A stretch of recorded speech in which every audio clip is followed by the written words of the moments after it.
Welcome to Wave Clinical Support. I see from your case that you have a patient who's previously worn soft contacts, soft toric lenses, and have not been successful. And you're fitting this individual with a rigid wave lens.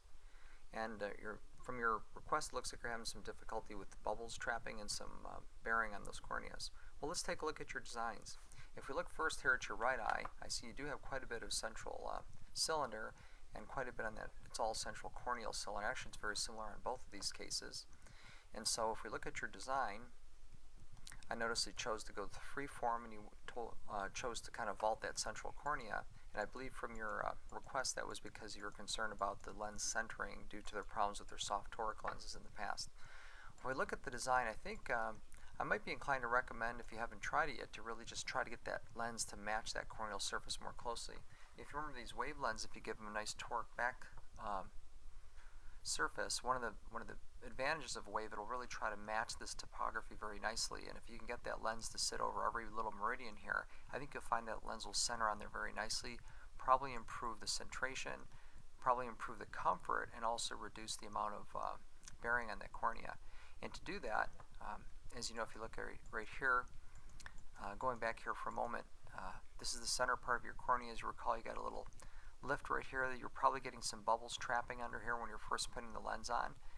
And then when you get down here, you get a landing zone, very concentrated in this mid-peripheral to far periphery area. And in your left design, that's probably where you're getting a little bearing and maybe some staining. So what I might be inclined to have you do is just go over to the tools, do current settings, and just see if you can get that lens to match more closely along the entire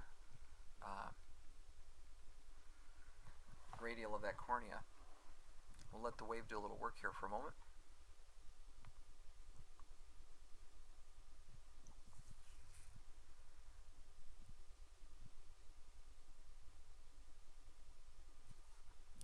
It'll just take a second for it to come in.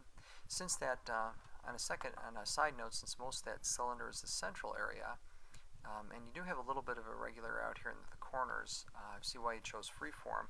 You might be able to get by with a G-SIM lens on this eye, but freeform is, I think, certainly fine. If we look right here, now you get a lens that's very closely aligned through those meridians. You have a little bit, if you want to snug it up maybe in this horizontal, a little bit more.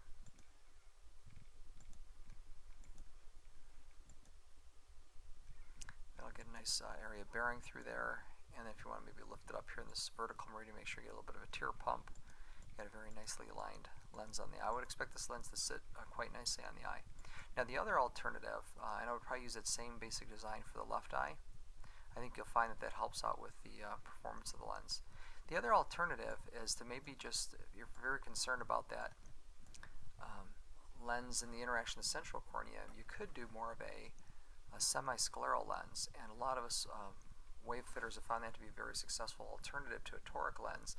And surprising, lenses are quite comfortable. So if you have if this patient is experiencing difficulty going from that soft toric to the rigid design, I found in most cases when patients switch to a semi-scleral lens, maybe a 13.5 or 14 millimeter lens, they find the lens to be very, very comfortable. In fact, nearly as comfortable as a soft lens, with the stability of the rigid lens and the clarity of the rigid lens.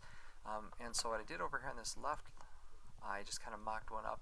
And if you haven't had a chance to, I'd recommend that you go to the Wave Training website. There's a great video on designing semi-scleral lenses. They talk about the 8-point process for doing that. So I just mocked up a quick lens based on that process, and you'll see that in this lens we do have some clearance here centrally, and we've got a landing zone out here, and then we get this lens will actually put that bearing right on the edge of the limbus and not on the cornea, so that should help keep the staining off there.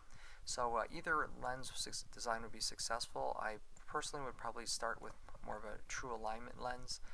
The problem you sometimes run into with these semi-scleral lenses is strictly a learning curve for handling, getting those things in and out. Sometimes you got to use a little contact lens plunger. So with that said, I think you'll be successful. I wish you well with this case, and I thank you for contacting clinical support. Have a great day.